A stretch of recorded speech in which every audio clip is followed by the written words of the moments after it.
Hello students, welcome to Gyanvyar School of Education, Suresh Gyanvyar University.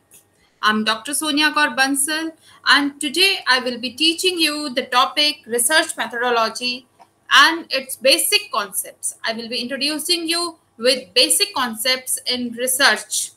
So students, my learning objectives of today's class is that by the end of this presentation, you will be able to know and define and explain the concept of scientific research, deduction and induction reasoning as what they are, and you will be able to explain their concepts and theory, hypothesis and empiricism. You will also be able to clarify, define, and explain the sources of knowledge and truth, and identify and explain the features and application of different categories and subcategories of research methods, students. So, let me introduce you with basic concepts and terms, what they are. But before that, I will be explaining you a little more important thing that all of you must consider about research. Research is something very important concept, and some people consider research as a movement also, a movement from the known to the unknown. Actually, what has already been searched, now the people are again searching it, re plus search. Okay, so it is actually a voyage of discovery. The person wants to know something, the inquisitiveness is there, so that this person is really doing the research. So in fact, research is an art of scientific investigation. An advanced learner's dictionary of current English and lays down the meaning of research as a careful investigation or inquiry, especially through search for new facts in any branch of knowledge. Research in common parlance refers to a search for knowledge. One can also define research as a scientific and systematic search for pertinent information on a specific topic. All right, students. So, research can be defined as a systematized efforts to gain a new knowledge. And in the broadest sense of the word, the definition of research includes any gathering of the data, information, and facts for the advancement of knowledge. So this is how research is actually defined. Now let's understand the basic concepts and terms involved while we do the research. All right, students, I really hope you are understanding and listening very attentively, because this topic is really going to enhance your basic knowledge of research methodology and the basic words what actually we use when we do the research work. All right, students. Now, first of all, definition of research, let's look at in a more wider way. Research is a scientific way of answering questions and testing hypotheses. So we have included that answering questions and testing hypotheses. Definitely, if the person is inquisitive and wants to have some answers, only then the person is going to have research work. So the person is actually willing to have some answers, and then he or she frames the tentative solution, which is called hypothesis. So research can be defined as definitely a scientific way of answering questions and testing hypotheses.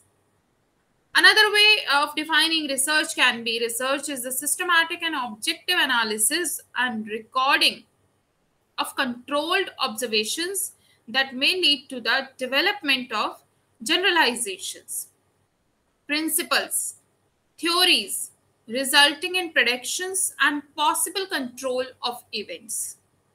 Then scientific definition of scientific research, what we call that there are some keywords which are mainly used in scientific research. So these can be defined in like systematic, controlled, empirical, critical investigation, hypothetical propositions, presumed relationship, and observed phenomena. These are the terminological things which we actually use when there is scientific research. Now, approaches to knowledge. So there are 5 sources of evidence in the pursuit of knowledge. So what are those 5 sources of approaches to knowledge? Number one is authority. Number 2, custom and tradition. 3, personal experiences. Then 4, deductive reasoning. And then scientific inquiry. These are the 5 main approaches that leads us to the facts and knowledge when we are pursuing the research. So let's have a look on that. So deductive reasoning means thinking proceeds from general assumption to specific application. All right. So general to specific, you just learn in that way. From general to specific, that is deductive. Clear, students? Then inductive reasoning means conclusions, events. Conclusion about events or in general are based on information generated through many individual and direct observations specifically. So this is what inductive reasoning is there. Then inductive reasoning says that researchers observe an individual or group of individuals from a larger population. Based on these observations, generalizations are made back to the larger population. And 2 kinds of inductions are perfect, imperfect. So perfect means conclusions based on observations made from all members of a group or population. So this is called perfect reasoning. And in imperfect kind of induction may be conclusion based on observation made from a random sample of members of a population. So I hope you are getting my point that inductive reasoning is leading you towards the things that is going from specific to general. All right. Then now deductive versus inductive reasoning. So let's understand it in a more deeper way. So deductive means every mammal has lungs. All rabbits are mammals. Therefore, every rabbit has lungs. So this is what deductive reasoning. Clear, students? Now inductive, you must see every rabbit has been observed has lungs. Therefore, every rabbit has lungs. So this is the difference between the framing of reasoning. Clear, students? Now next is sometimes we acquire knowledge through the use of logic also. So here is an example of logical deduction also, like all birds have feathers. This animal has feathers. Therefore, this animal is a bird. And many times, as in the case above, logic leads us to the truth also. However, sometimes using logic alone leads us to incorrect conclusions also. So consider the example below. Almost all birds can fly. This animal can fly. Therefore, this animal is a bird. So this is leading to something actually not the truth. So that's why I'm telling you, students, that it is actually depends on you how you do the reasoning, inductive or deductive. So as I told you, inductive reasoning is leading to general to specific, but conclusions about events are based on information generated through many individuals and direct observations. Clear, students? Now, next we are going to see about that is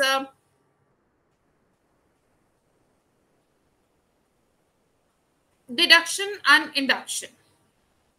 So how does it flow? Deduction and induction. How does it work? So deduction is now you can see a flow diagram in front of you, and there are 2 parts, deduction and induction. Now you can see the theory is here and it is leading towards hypothesis, and hypothesis is going towards observation. Observation is leading to confirmation. So this is how deduction formula is being applied here. But in induction, you see observation is being done first, then pattern is also there, then tentative hypothesis is formulated, and then theory will be there. So this is how induction and deduction part is working in a beautiful way. Now logical steps of scientific method, what are these? So systematic cycling series of logical steps.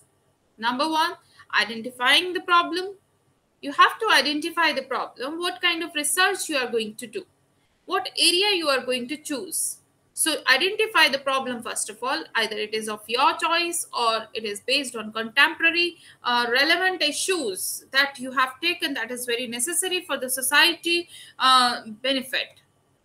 Then you have to formulate a hypothesis. Hypothesis is a tentative solution of your problem, of your questions. It's an answer. So hypothesis will be tested later on and you will be able to know about your answers, what you have done in your research. Then next step of the scientific or logical research is developing the research plan. When we are talking about developing the research plan, we are going to decide each and everything. Like we are going to see what sample we are going to use, what population we are going to use, what tool we are going to use, what sources, what method, and how everything will be planned and will be actually well combined with each other. And what is the research gap till now?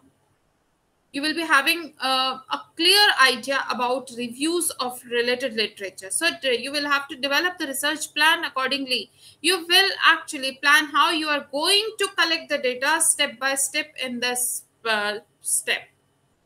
Then after that planning of the research, then you have to go to the collecting and analyzing the data.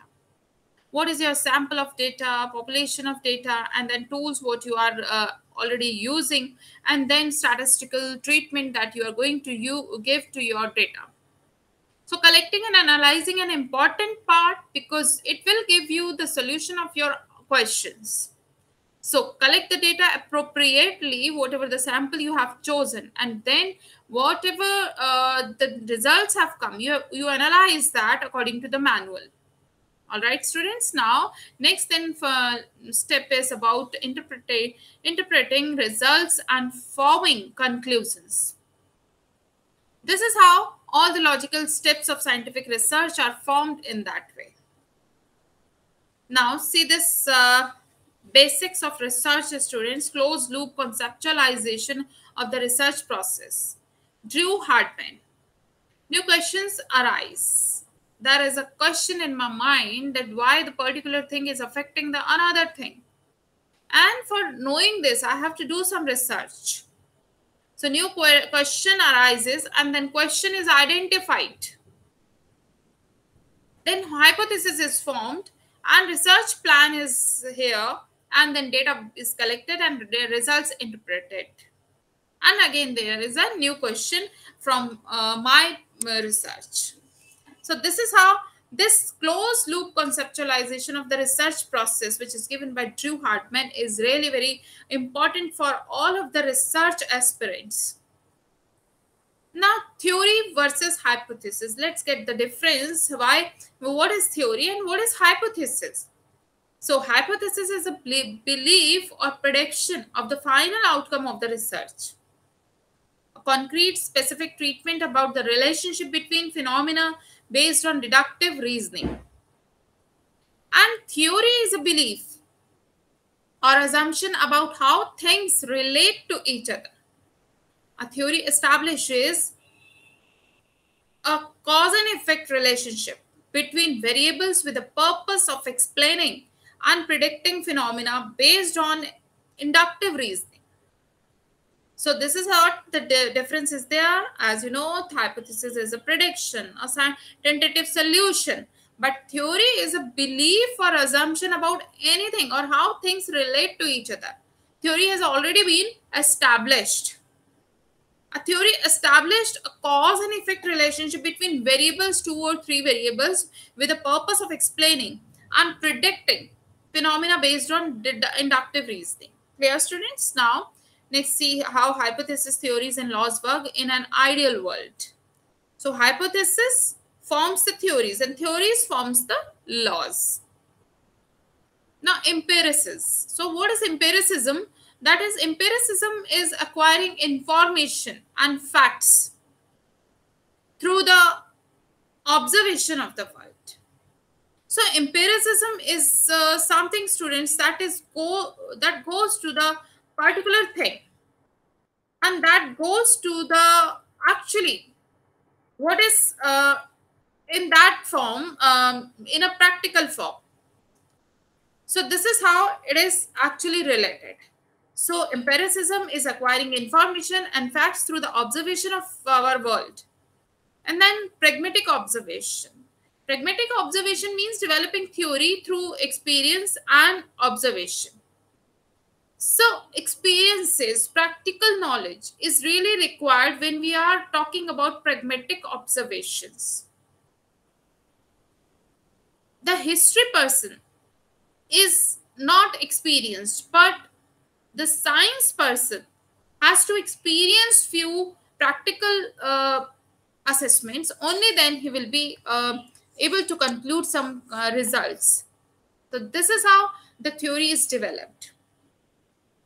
Now let's understand the basic concepts about types of research. What are the different types of research that we are talking about here?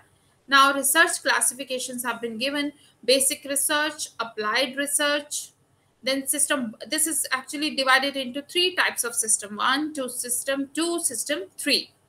Now system 1 we have taken basic research and applied research, and in system 2 qualitative and quantitative research. System 3 experimental research and non-experimental research. Now application of research study: pure research, research qualification is like that, applied research, and then inquiry mode applied. Now these are the different actually types of research, students. So according to Creswell also, research is a process of steps used to collect and analyze information, our understanding of a topic or issues. It consists of 3 steps. First of all, post a question, and then second, collect a data. So collect the data that we talk about. Collecting data is really very important when we talk about research, and it has to be done in a very systematic way. Then collect data to answer the question, and then present an answer to the question. Now let's discuss the main aim of research is to find the truth which is hidden and which has not been discovered as yet. So the purpose of research is to discover answers to questions through the application of scientific procedures. And research objectives can be placed in the following ideas, to gain familiarity with the phenomena or to achieve new insights into it. Or it may be to portray accurately the characteristics of a particular individual, situation, or group. Studies with the object in view are known as descriptive research studies.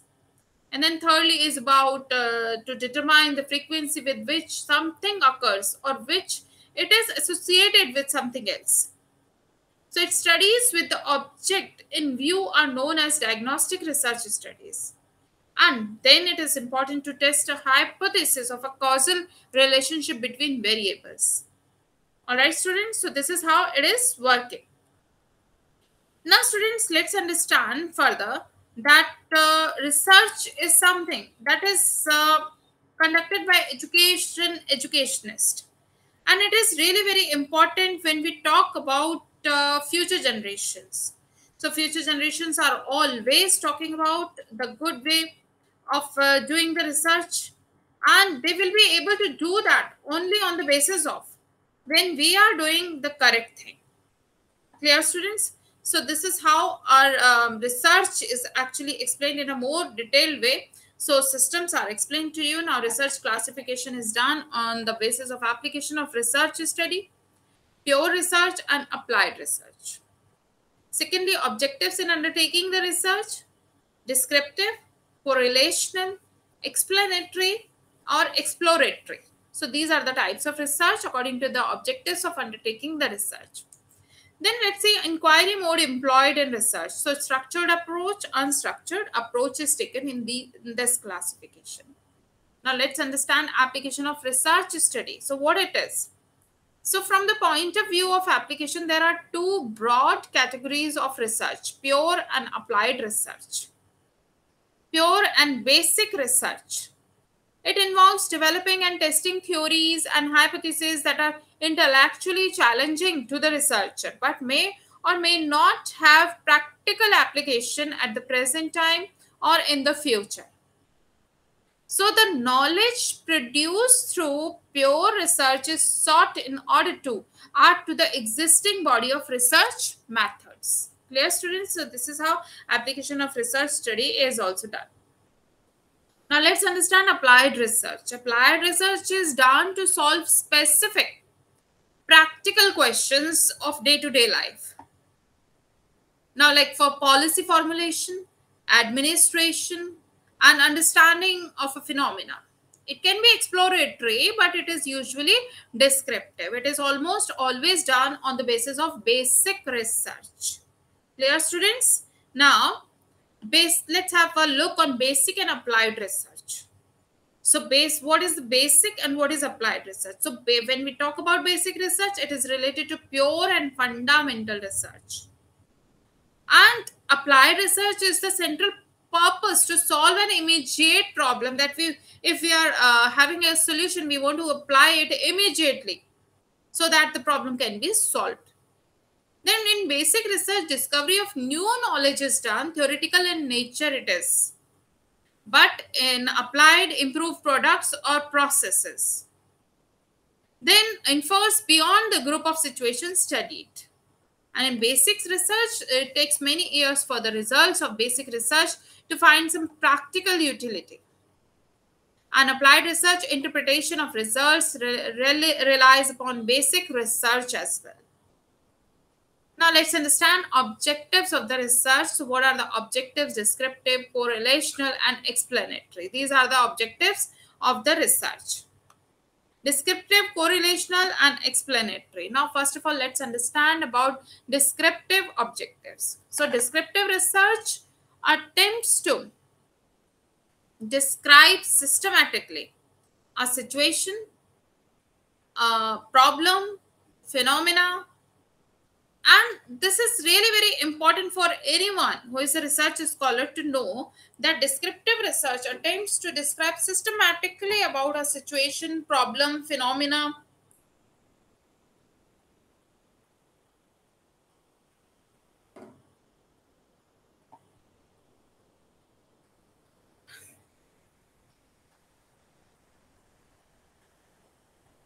Service or program or provides information about, say, living condition of a community or describes attitude towards an issue.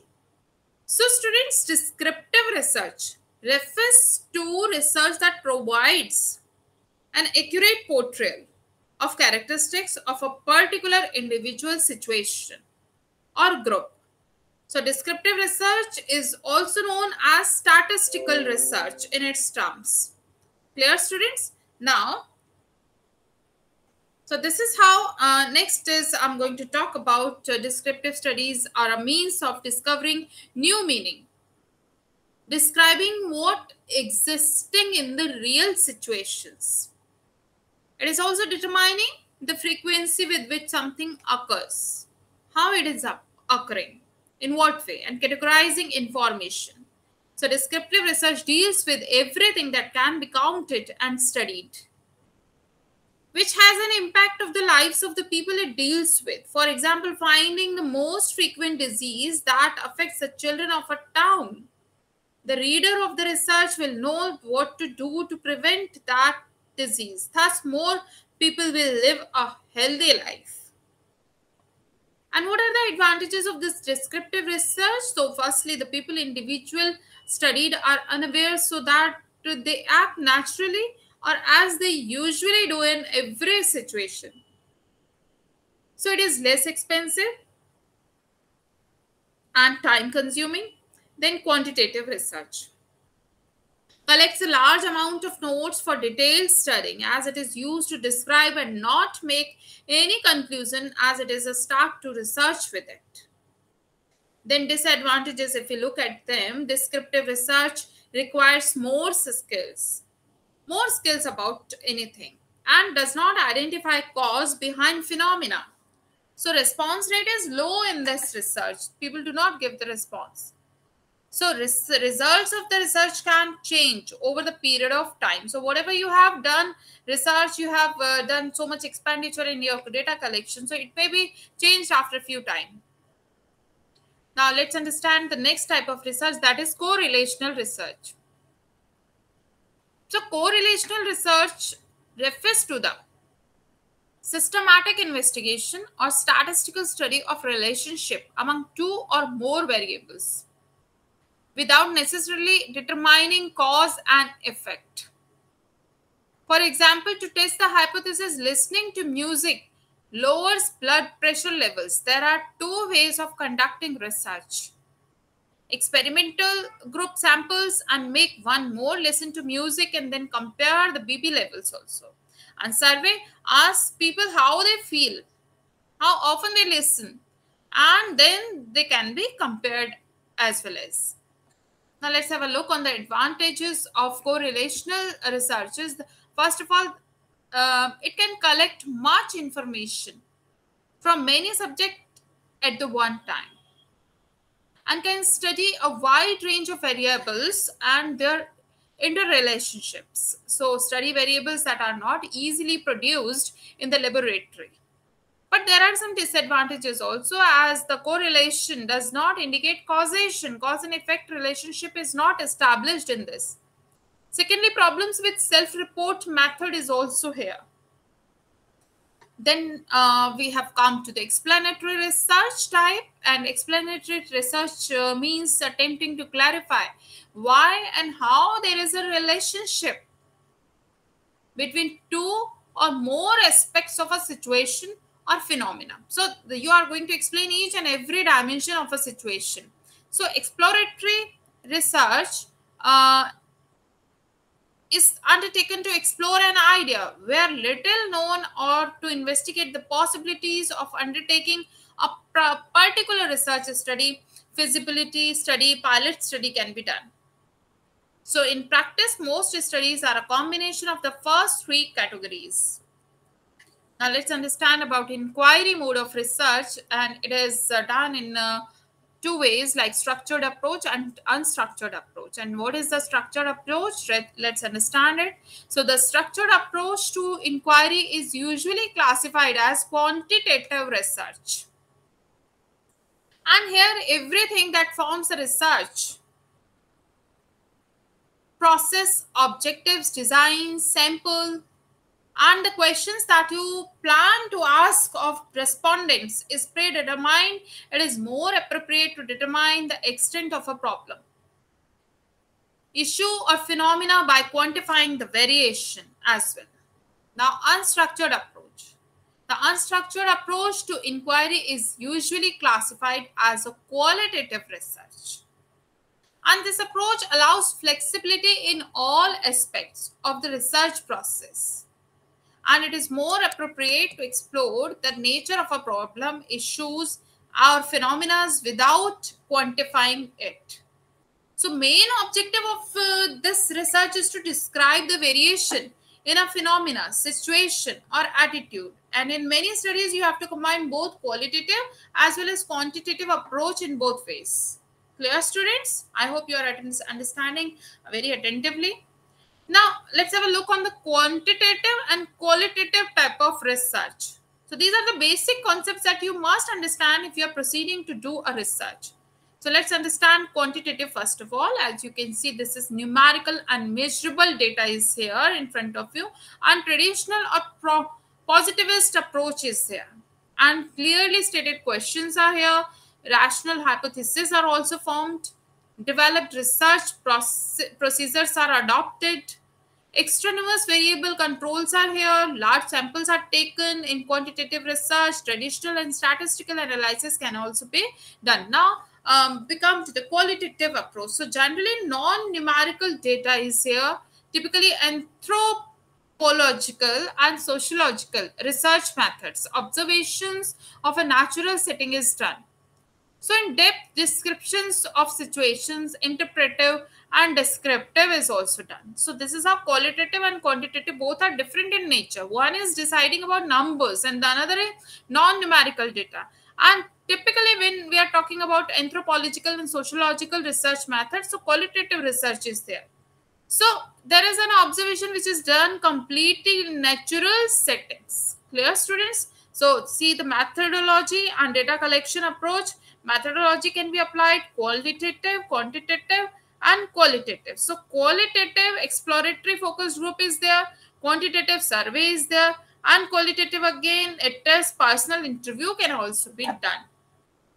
So you have to understand, students, these basic type of research that we are going to do, and these are basic concepts in research. But before that, you must understand that educational research refers to research conducted by educationists, which follows by the systematic plan. An educational research method is something that is giving you opportunity to be very particular.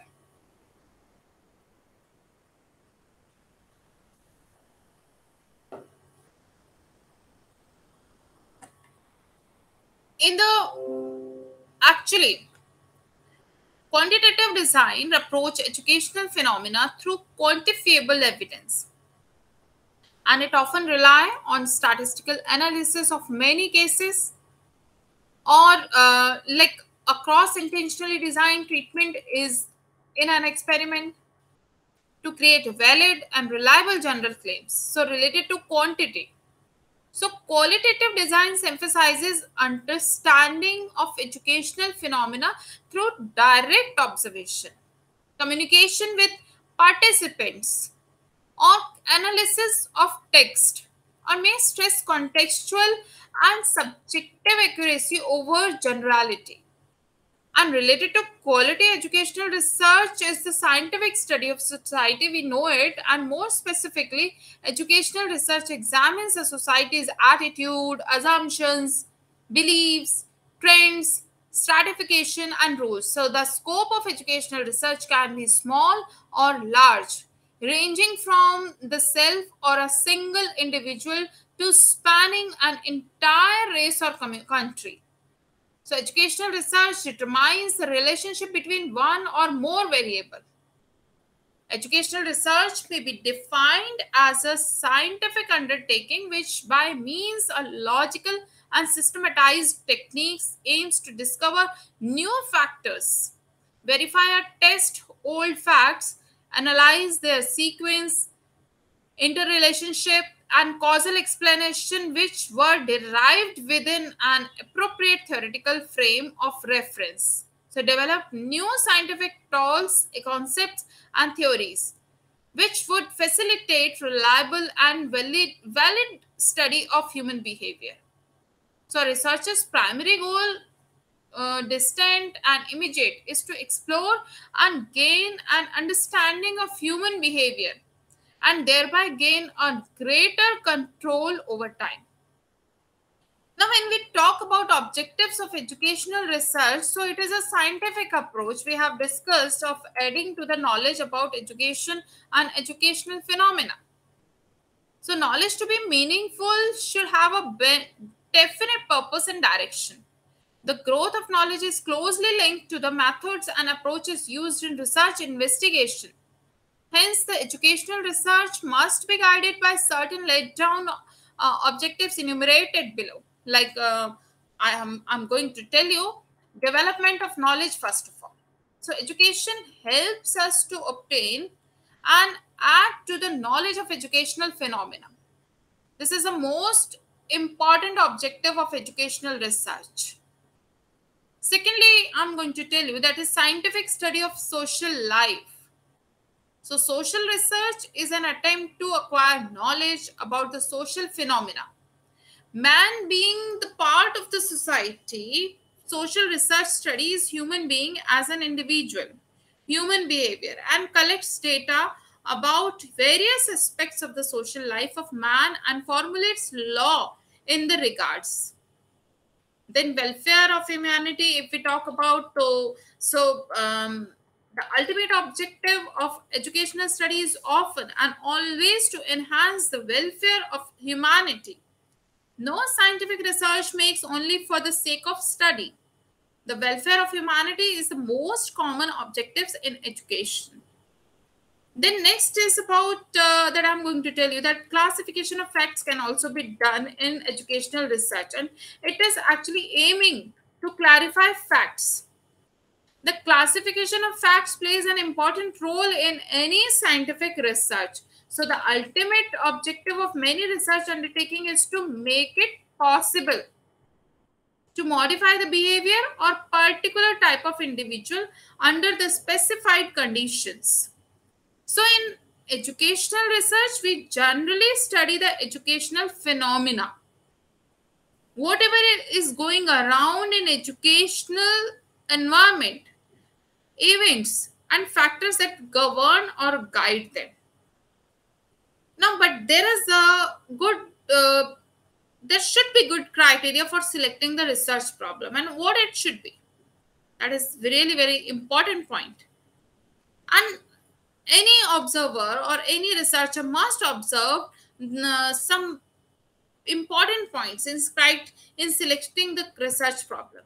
It can be controversial subject, and the controversial subject should not become the choice of an average research. If you are an average researcher, then do not take the risk of this taking controversial subject, as it will not lead to a good consequences. Then subject which is overdone, many people have done research over it, should not be normally chosen, for it will be a difficult task to throw any new light in such a case. What new you are going to do, that you are really in a mess to prove that. So the subject selection is really very important. So the subject selected for research should be familiar and feasible. It should not be like completely unknown and you are just in a very excitement, you are choosing a very tough topic. Okay, I'm going to do this, but it should be familiar with you, and related research material or sources of researches are within one reach. Too narrow or too vague problems should be avoided.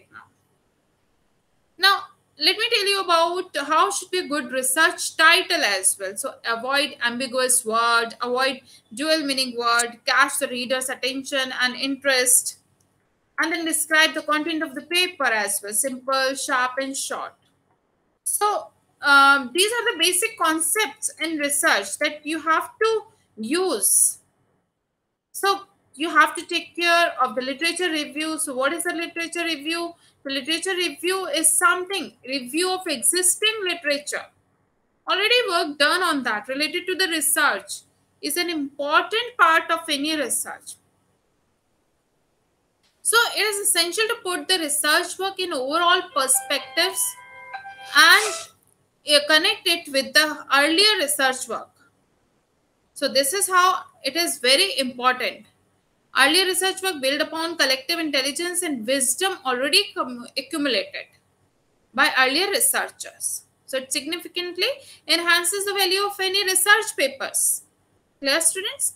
So a research review, surveys, scholarly articles, books, dissertation, conferences, proceedings, and other resources which are relevant to a particular issue, areas of research or theory, and provides context for a dissertation by identifying past research. Research is actually telling you a story, how the problem was there, how the question was arised.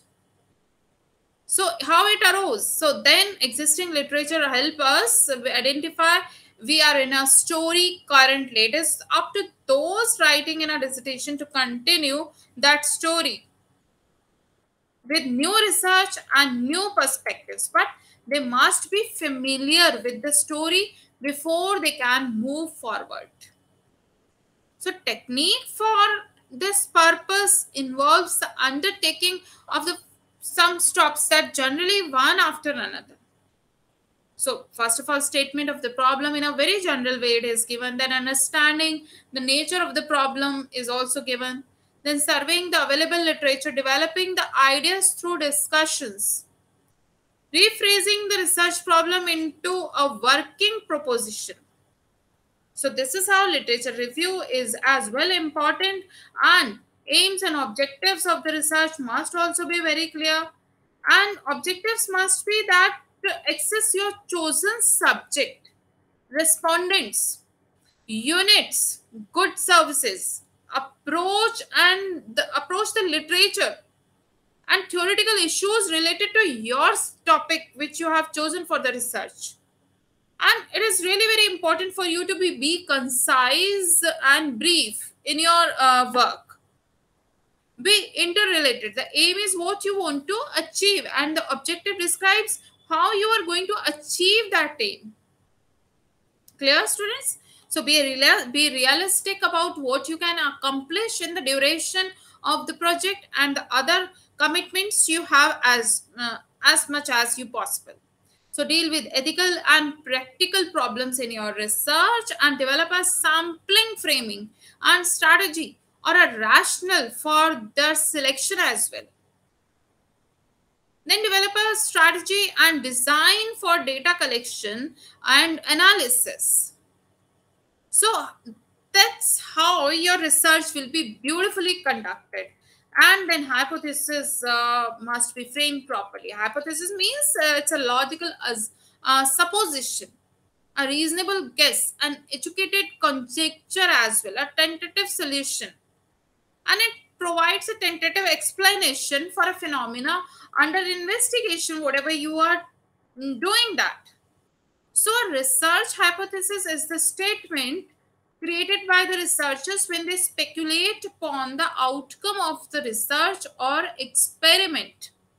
So hypothesis is a tentative conjecture, explanation, an observation, phenomena, or scientific problem that the researcher has chosen and that can be tested by further observation, investigation, or experimentation in any way. So hypotheses are testable explanation of problem, phenomena, or observation. Both quantitative and qualitative research involves formulating a hypothesis to address the research problems. So hypotheses that suggest a causal relationship involve at least one independent variable and at least one dependent variable. In other words, one variable which is presumed to affect the other part also. So a hypothesis is important because it guides the research. We have different types of hypotheses, students, like simple hypothesis, complex hypothesis, empirical hypothesis, null hypothesis, alternative hypothesis, and then logical hypothesis, statistical hypothesis. So various types of hypothesis we have. So we can say that something is there related to methodology and data collection approach. So these are the basic concepts that you must understand. Now, these are some more references for your further reading and cited sources, students. And I really hope and believe that you are going to enjoy these references and further readings for your more clearance about the basic concepts of the research. Now, let's have a look on MCQs, and I'm sure that you are going to answer them before you see the answer. So, who was the author of the book named Methods in Social Research? Karlinger, C.R. Kothari, Good and Hart, Williamson. So the correct answer is Good and Hart. Okay. So the book named Methods in Social Research was authored by Good and Hart on December 1, 1952, and which was specifically aimed to improve students' knowledge as well as response skills. Now, what is the name of the conceptual framework in which the research is carried out? So, is it research hypothesis? Is it synopsis of research? Or is it research paradigm? Or is it research design? So, correct answer is research design. A conceptual framework can be understood as a research design, and that you require before research. So this is how, students, we are really wondering that how we have come to the end of the class, and I really believe that all of you have understood the concept of basic research terms in a very good way. There are many more concepts, and I will definitely cover it in my next lectures. So see you in the next class, students. Till then, Stay safe, stay happy, and keep learning. Thank you, students.